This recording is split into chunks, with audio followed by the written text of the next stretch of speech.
नमस्कार, मैं हूं निकिता और आप देख रही हैं सत्यहिंदी.com। चलिए एक नजर डालते हैं अब तक की सुर्खियों पर।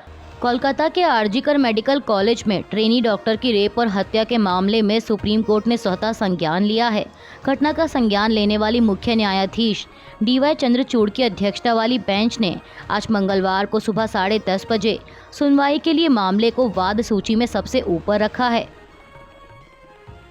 कोलकाता के आरजीकर अस्पताल के बलात्कार हत्या मामले की CBI जांच कर रही है। इस बीच खबर है कि CBI को आरोपी पर पॉलीग्राफी टेस्ट करने की अनुमति मिल गई है, जबकि विरोध प्रदर्शन के कारण पश्चिम बंगाल में सरकारी अस्पतालों में स्वास्थ्य सेवाएं लगातार 11वें दिन भी बाधित हैं।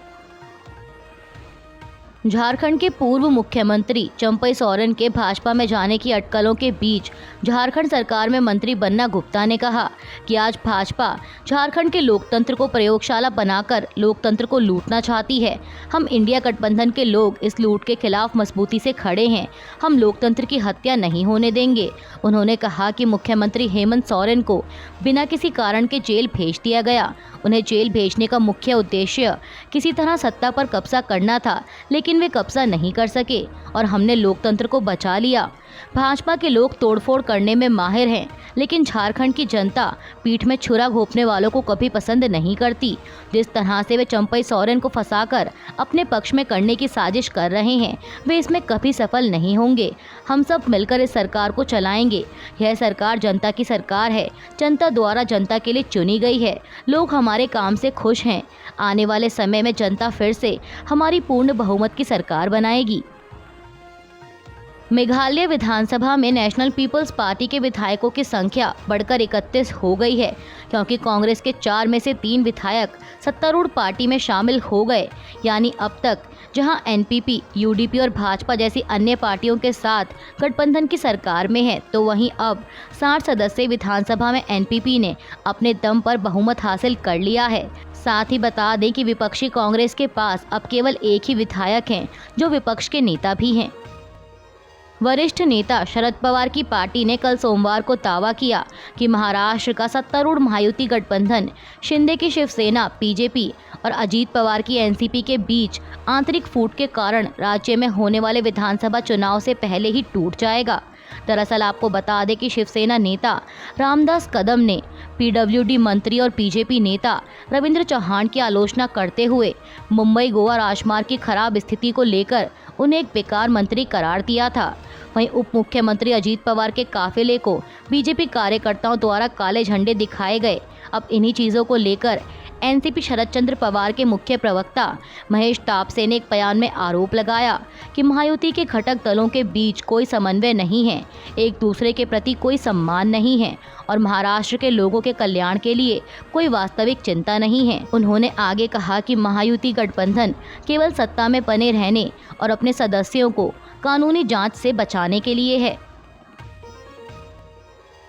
जम्मू कश्मीर के उधमपुर में डूडू इलाके के चील में आतंकवादियों और सुरक्षा बलों के बीच गोलीबारी हुई, जिसमें CRPF इंस्पेक्टर कुलदीप सिंह शहीद हो गए। उधमपुर के DIG रईस मोहम्मद भट्ट ने कहा कि यह बहुत दुखद है, लेकिन यह हमारी ड्यूटी का हिस्सा है। उन्होंने कहा कि यह जंगल वाला इलाका, यहाँ सड़कें और नेटवर्क की समस्या है। हमें यहाँ कई तरीके की चुनौतियों का सामना करना पड़ता है। हम तकनीक और ड्रोन का इस्तेमाल करके जल्द से जल्द खतरे को बेअसर करने की कोशिश कर रहे हैं। इलाके में सुरक्षा कड़ी कर दी गई है और ऑपरेशन जारी है। कांग्रेस अध्यक्ष मल्लिकार्जुन खड़गे, लोकसभा में नेता विपक्ष राहुल गांधी और पार्टी महासचिव KC वेणुगोपाल ने कल सोमवार को दिल्ली में कांग्रेस स्क्रीनिंग कमेटी के सदस्यों के साथ बैठक की। इस बैठक में 4 राज्यों में होने वाले आगामी विधानसभा चुनाव में गठबंधन को लेकर चर्चा हुई। बैठक के बाद पार्टी के महासचिव KC वेणुगोपाल ने कहा कि जहां भी हमारी राज्य समिति है, वे गठबंधन की योजना बना रहे हैं। हमारा मुख्य उद्देश्य यह है कि सभी 4 राज्यों में भाजपा को हराया जाए। उन्होंने बताया कि आज हमने चारों राज्यों में चुनाव की तैयारियों पर चर्चा की और उम्मीदवारों की चयन की प्रक्रिया पर चर्चा हुई। हम चारों राज्यों में जीतेंगे। 2 से 3 दिनों में जम्मू कश्मीर को लेकर CEC की बैठक होगी और 4 से 5 दिनों में हरियाणा को लेकर। पार्टी महासचिव ने आगे कहा कि जम्मू कश्मीर में हम गठबंधन में हैं।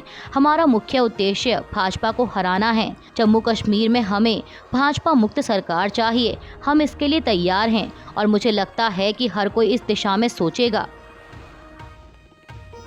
जम्मू कश्मीर में आज मंगलवार सुबह लगातार 2 बार भूकंप के झटके महसूस किए गए, जिसकी वजह से घाटी में दहशत फैल गई, लेकिन अधिकारियों के मुताबिक किसी तरह के जान माल के नुकसान की खबर नहीं है। पीटीआई रिपोर्ट के अनुसार पहला भूकंप 4.9 की तीव्रता से सुबह 6:45 पर आया, जिसका केंद्र उत्तरी कश्मीर के बारामूला जिले में था। वहीं 4.8 की तीव्रता का दूसरा भूकंप 6:52 पर आया और इसका केंद्र भी बारामूला में था।